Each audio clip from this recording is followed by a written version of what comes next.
Have you ever felt like there's more to you than what the world sees? As if parts of you remain hidden, unspoken, or unexplored? Beneath the surface of our everyday lives lies a deep psychological reality, one shaped by forgotten dreams, suppressed desires, and the quiet pull of something greater calling us toward wholeness. We chase success, love, and meaning on the outside, but often feel divided, conflicted, or incomplete on the inside. Carl Jung believed that this inner tension isn't a flaw, it's a signal that our soul is longing for integration, that behind our masks, our habits, and even our pain lies a path, ancient, mysterious, and deeply personal, to becoming who we truly are. This journey isn't about fixing ourselves, it's about remembering ourselves, reclaiming the lost pieces, and stepping into the power of our full humanity. What if everything you're searching for, peace, purpose, authenticity, isn't somewhere out there, but within? This is the process Jung called individuation, and once you understand it, you'll never see yourself the same way again. In every human being, there's a quiet, often hidden desire to become whole, to feel complete, to truly understand who we are beneath all the noise of the world. This desire is not just about self-improvement or happiness. It's something deeper, something Carl Jung called individuation, the process of becoming the most authentic version of yourself. In a world obsessed with surface-level success, individuation reminds us that true fulfillment lies within, in the parts of ourselves we often ignore, suppress, or don't even realize exist. Carl Jung believed that each of us is born with a potential for wholeness, but life naturally pulls us away from that center. From a young age, we're shaped by our families, cultures, schools, and religions. We learn what is acceptable and what isn't. We begin to wear masks, what Jung called the persona, to fit in, to be liked, to avoid rejection. While this is necessary to some extent, over time, we can lose touch with our inner truth. We become strangers to ourselves, living lives that may look successful on the outside but feel hollow on the inside. This is where individuation comes in. Jung described it as the journey of integrating all parts of the psyche, the conscious and the unconscious, the light and the dark, to become whole. It's not about being perfect or always happy. It's about being real, fully aware of who you are, both your strengths and your flaws, and living in harmony with that truth. Individuation is a psychological and spiritual evolution, a movement from fragmentation to unity. But why does this matter so much? Because the pain we feel in life, anxiety, depression, emptiness, insecurity, often arises not from external events, but from internal conflict. A person might follow society's path, getting the job, the relationship, the house, the status, and still feel like something's missing. That something missing is usually the self, the deeper, whole self that Jung believed is buried under layers of roles, expectations, and unconscious fears. Jung didn't see mental health as just the absence of symptoms. He saw it as a state of inner harmony, where a person lives in alignment with their true nature. Individuation helps us reach this state by guiding us inward. It invites us to face our shadows, accept our contradictions, and move beyond the ego's limited perspective. Instead of chasing meaning outside of ourselves, individuation teaches us to look within, to listen to our dreams, reflect on our emotions, and pay attention to the symbols that appear in our lives. These are messages from the unconscious, clues pointing us toward the parts of ourselves we've forgotten or rejected. Another reason the individuation matters is because it encourages responsibility. As we become more aware of who we are, we stop blaming others for our unhappiness. We realize that we have the power to shape our inner world, even if we can't control everything outside of us. This doesn't mean we become isolated or selfish. Quite the opposite.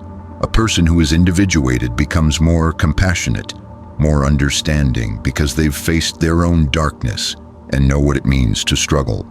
They stop projecting their pain onto others and start relating from a place of honesty and depth. In modern life, where identity is often reduced to labels, likes, and followers, individuation is a radical act. It says, you are not just a role, not just your past, not just what others see. You are a vast, living psyche, filled with mystery, potential, and wisdom.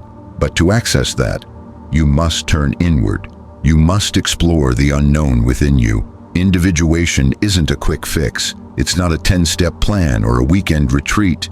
It's a lifelong journey, sometimes painful, often challenging, but always deeply rewarding. It requires courage, patience, and honesty.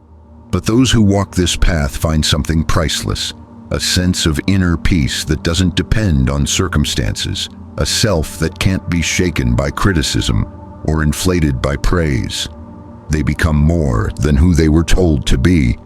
They become who they truly are. And that, Jung believed, is the highest goal of human life. Not to become someone else's version of successful, but to become whole. Individuation matters because you matter. Not just the version of you that performs for the world, but the whole, hidden, extraordinary self that's been waiting for you to come home. To understand individuation and its powerful impact on human behavior, we first need to understand the man who gave birth to this idea, Carl Gustav Jung. Born in Switzerland in 1875, Jung was not just a psychiatrist or academic. He was a deep thinker, a seeker, and someone who spent his entire life exploring the hidden dimensions of the human psyche. His work went far beyond the limits of traditional psychology. He was fascinated by dreams, mythology, religion, art, alchemy, and ancient cultures, anything that could offer insight into the mysterious world inside us. Jung began his career working closely with Sigmund Freud, the founder of psychoanalysis. In fact, for a time, Freud saw Jung as his intellectual heir, but the two men had very different ideas about the unconscious mind. Freud believed the unconscious was mostly a dark space filled with repressed desires and traumas, especially of a sexual nature. Jung, however, saw it as much more than that.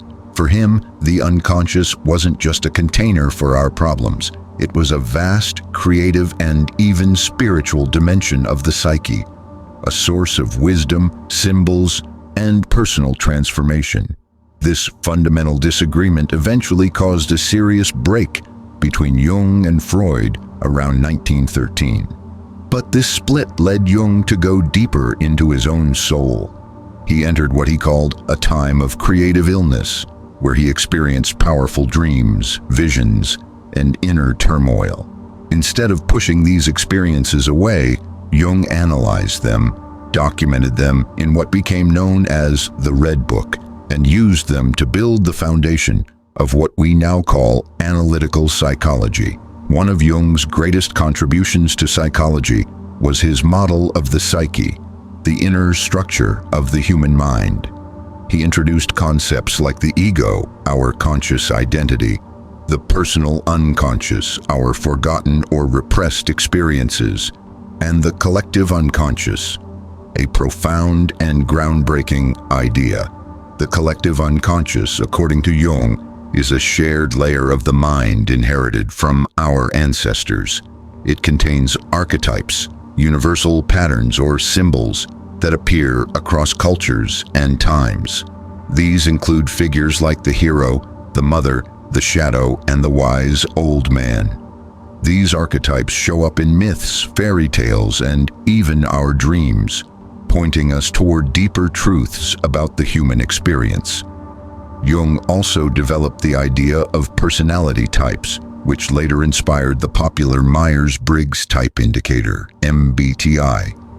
He believed people had natural preferences in how they process information and make decisions, such as thinking versus feeling, or introversion versus extroversion.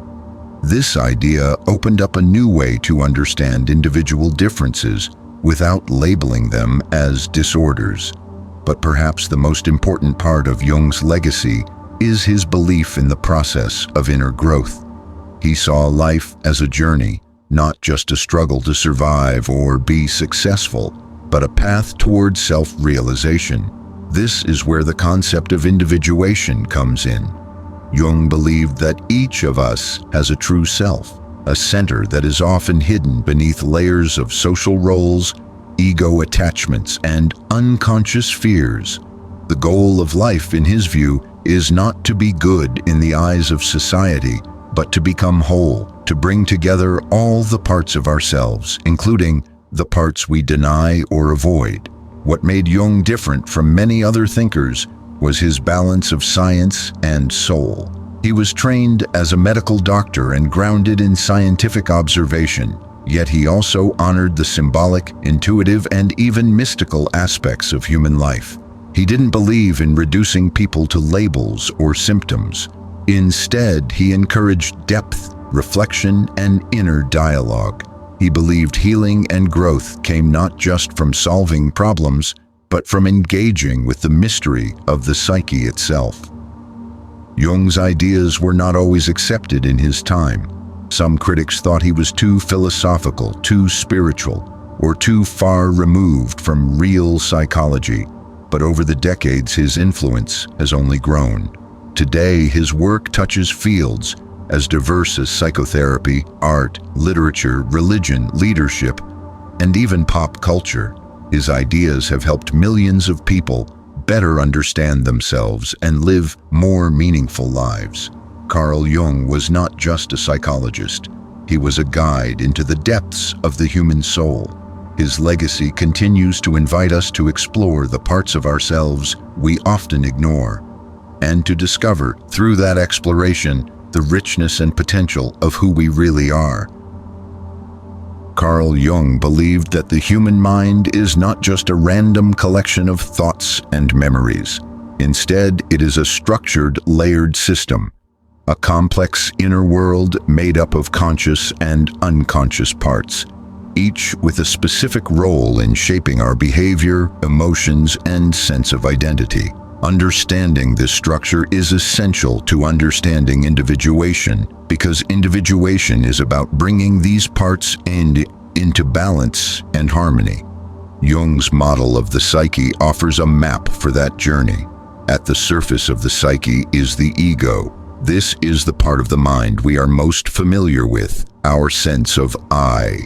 The ego represents our conscious thoughts, our identity, and the image we have of ourselves.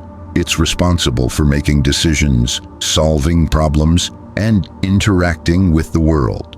But while the ego thinks it's in control, it's only the tip of the iceberg. Beneath the ego lies the personal unconscious. This includes all the thoughts, memories, and experiences that were once conscious but have been forgotten, ignored, or repressed. For example, a childhood memory that once hurt us might sink into the personal unconscious, influencing our behavior without us realizing it.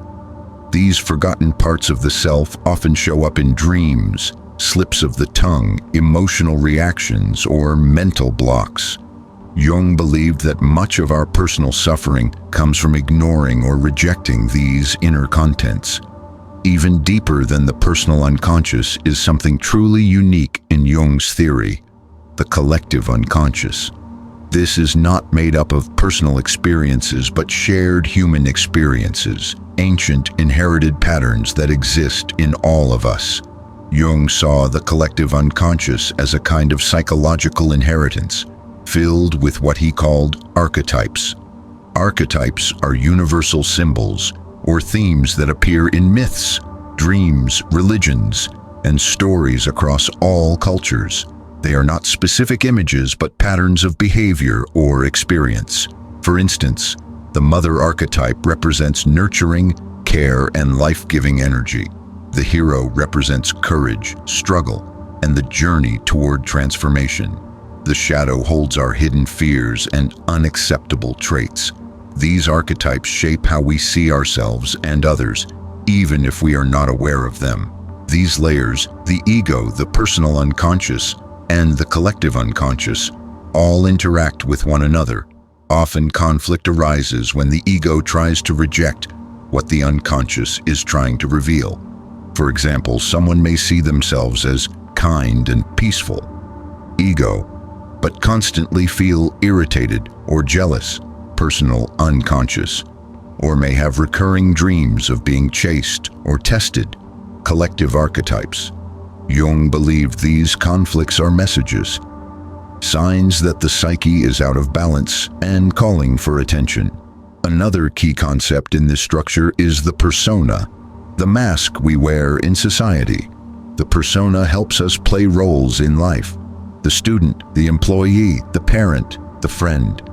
It's not fake, but it's not the whole truth either. Problems arise when we become too attached to our persona and forget our deeper self. For example, someone might be seen as strong and successful on the outside, while secretly struggling with depression or insecurity on the inside. Jung saw this as a form of inner disconnection. Then comes the shadow, one of the most important and challenging parts of the psyche. The shadow contains all the traits and emotions we deny or reject: anger, envy, weakness, selfishness, and more.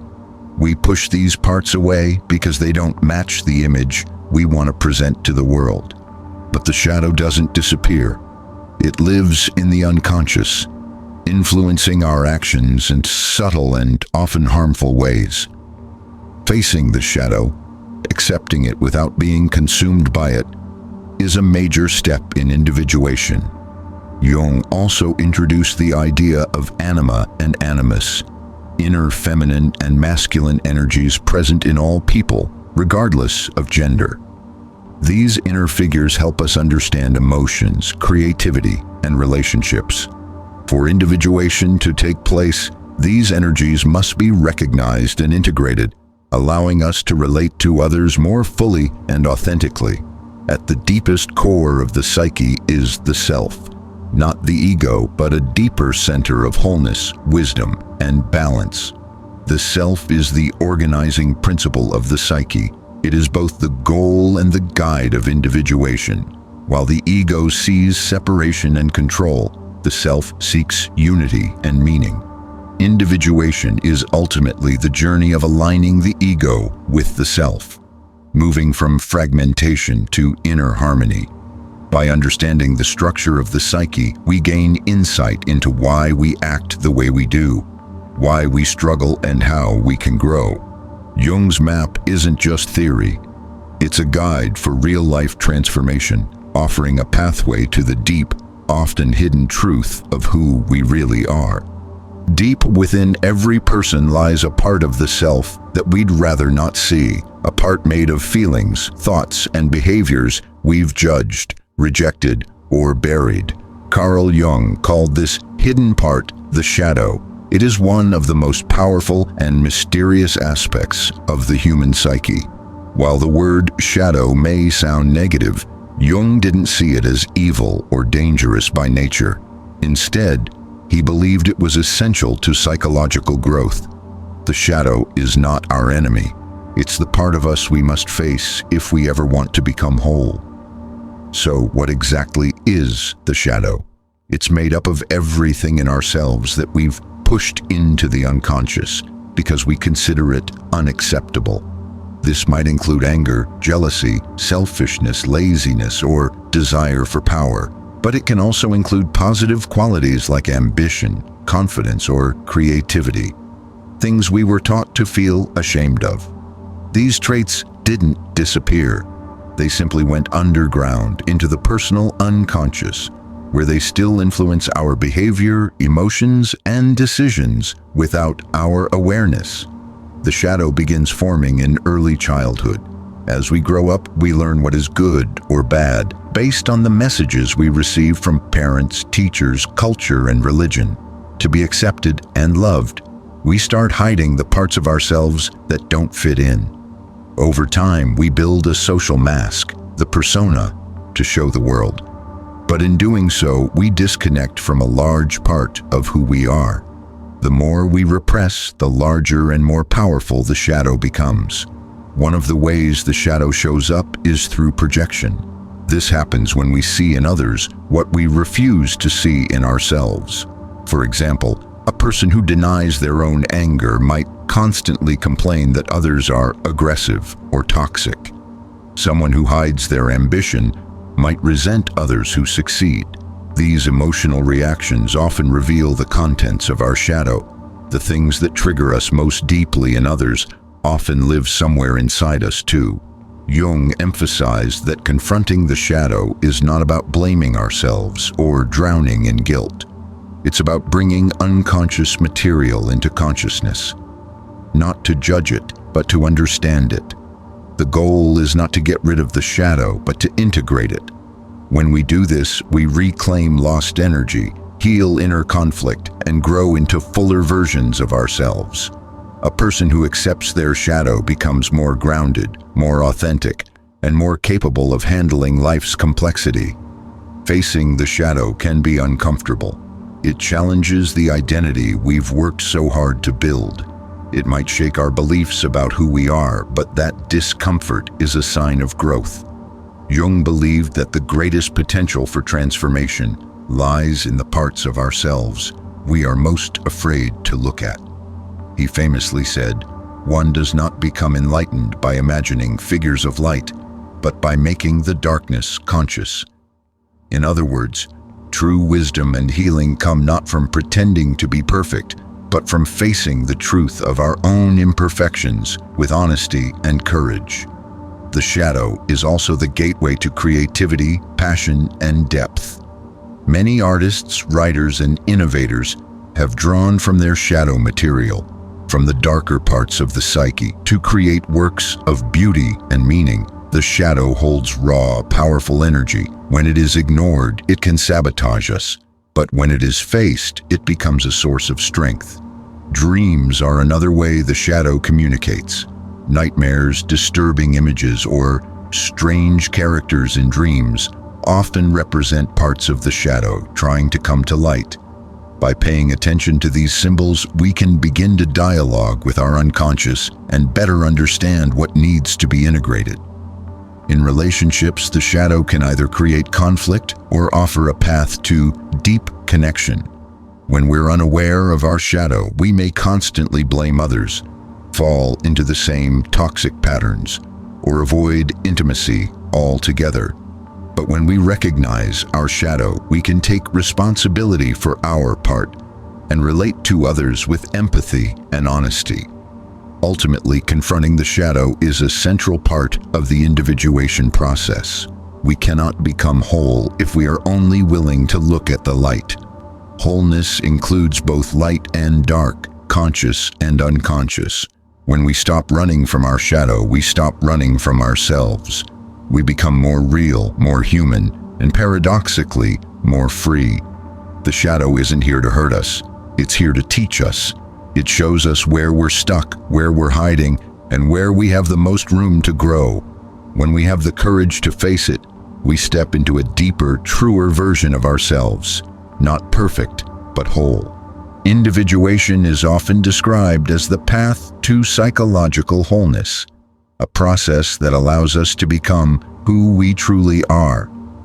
For Carl Jung, this process was not just a theoretical idea, but a deep, transformative journey that unfolds over the course of a person's life.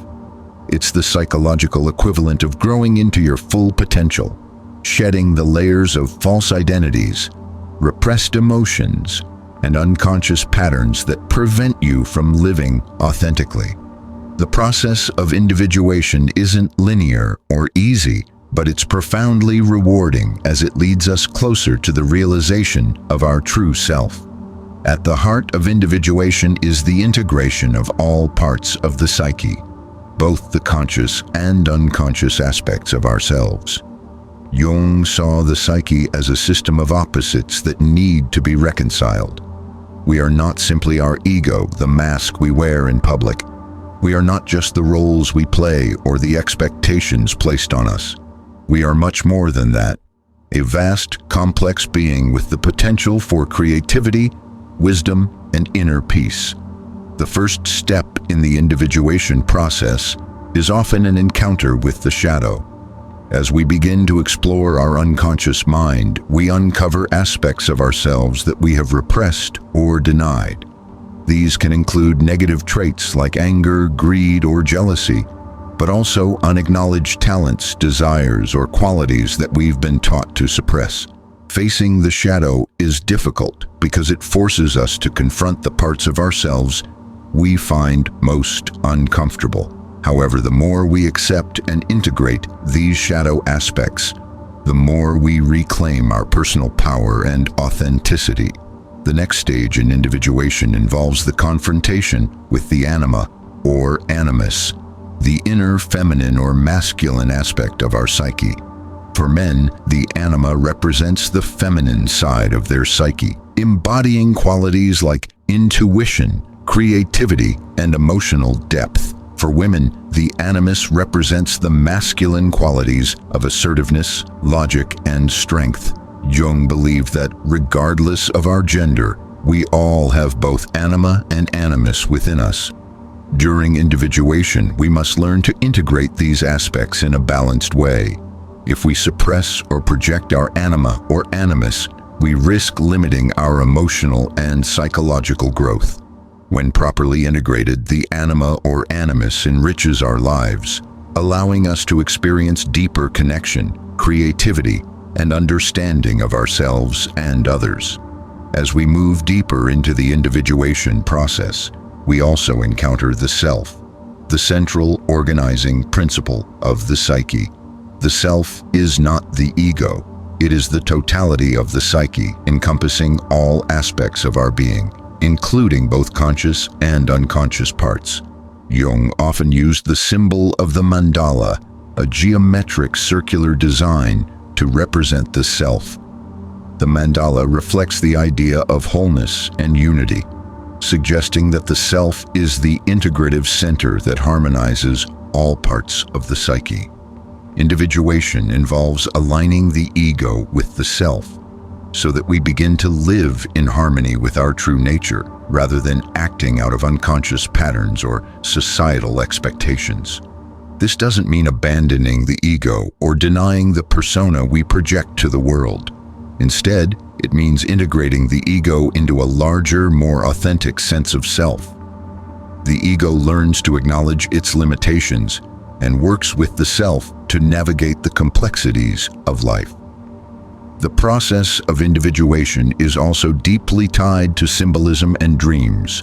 Jung believed that the unconscious communicates with the conscious mind through symbols, images, metaphors, and archetypes that appear in dreams, fantasies, and even art. By paying attention to these symbols, we can gain insight into the hidden aspects of our psyche and begin to integrate them. For example, a dream about a wise old man might represent the need for deeper wisdom and guidance in one's life, while a recurring image of a snake might indicate the need to confront repressed fears or desires. Throughout the individuation process, we are called to embrace contradiction. Jung argued that we are all made up of opposites: light and dark, masculine and feminine, reason and emotion. Instead of trying to resolve these opposites or suppress one in favor of the other, individuation is about learning to hold them together. This allows us to become more whole, more flexible, and more capable of navigating life's complexities with depth and balance. One of the key features of individuation is the realization that it is a lifelong journey. Unlike other psychological processes, individuation doesn't have a clear endpoint. There is no perfect final state of being whole. Instead, it's an ongoing process of growth, change, and self-discovery. As we encounter new challenges and experiences, we are constantly evolving and integrating new parts of ourselves. Each stage of life brings new opportunities for individuation, and each crisis or period of conflict. At the heart of Carl Jung's teachings is the idea that true psychological health comes from integration. the weaving together of all parts of ourselves into a balanced, unified whole. This is the final aim of the individuation process, not perfection, but wholeness. It means living a life in which our conscious self, the ego, is aligned with the deeper self, and where the once hidden aspects of our psyche are acknowledged, accepted, and expressed in healthy ways. Integration is the lifelong task of becoming inwardly whole, not by eliminating our flaws, but by learning to live with them wisely and honestly. When we talk about integration, we are referring to the acceptance of opposites within us. Jung believed that the psyche is filled with pairs of opposites: light and dark, masculine and feminine, strength and vulnerability, reason and emotion. In the modern world, we are often encouraged to choose one side and reject the other. We try to be strong and hide our softness, or we act logical and dismiss our feelings. But the path to wholeness lies in embracing both sides of who we are. Wholeness is not found in the extreme, but in the balance. Take, for example, someone who has always identified as a helper, kind, generous, always putting others first. This may be a genuine part of their personality, but it may also be a persona, a mask that hides anger, resentment, or fear of rejection. Integration means recognizing these hidden feelings without shame, understanding where they come from, and expressing them in healthy, conscious ways. In doing so, the person becomes more authentic and less likely to burn out or feel unappreciated. Integration also means acknowledging the shadow, not just understanding it, but finding a place for it in the conscious self. This doesn't mean acting out negative impulses, but rather accepting that we have them and understanding their roots. A person who accepts their capacity for anger, for instance, becomes less likely to project it onto others or allow it to control them unconsciously. They can set boundaries, speak truthfully, and stand up for themselves. All qualities that can be empowering when expressed consciously. As we integrate the shadow, the anima, animus, and other unconscious contents, we also move closer to the self, the central unifying force of the psyche. The self is not a concept or an ideal, but an experience. It shows itself through deep intuition, powerful dreams, moments of inner peace, or experiences of synchronicity. Those mysterious coincidences that seem to guide us toward meaningful choices. When we are in touch with the self, we feel more centered, grounded, and aligned with a greater purpose. Living in alignment with the self transforms how we approach life. We begin to make choices not just to please others or meet society's standards, but because they feel true to us. We listen to our inner voice rather than follow the crowd. This doesn't mean life becomes easy or without conflict, but it does become more meaningful. Even our struggles begin to feel like important steps on the journey of becoming. This inner wholeness naturally changes our outer relationships. As we become more self-aware and integrated, we are less likely to project our issues onto others. We begin to see people more clearly, not as symbols of our own inner wounds, but as whole individuals in their own right. We become more compassionate, less reactive, and more capable of forming deep, honest connections. Jung believed that integration also had a spiritual dimension. He saw individuation as not only psychological development, but also a kind of soul work. Many people, especially later in life, begin to ask deeper questions. Who am I really? What is my purpose? Why do I suffer? These are not just intellectual questions. They are calls from the self, asking us to go inward, to explore what lies beyond the ego. Integration allows us to respond to that call with openness and maturity. Importantly, integration is not a final state you achieve and then complete. It is an ongoing process, a way of living, observing and adjusting as new aspects of the psyche emerge. Life will always present us with new challenges, but the more integrated we are, the more resilient, adaptable, and self-aware we become. we stop chasing an illusion of perfection and begin embracing the richness of our full humanity. To live in alignment with the true self means living with honesty, courage, and inner harmony. It's a life where we're no longer torn apart by inner conflict, or trapped in roles and expectations that don't serve us. It's a life of freedom, not the freedom to escape who we are, but the freedom to fully be who we are. That is the essence of Jung's vision. Not a life without struggle, but a life where every struggle moves us closer to our deepest truth. That is the gift of individuation, the journey to integration and wholeness.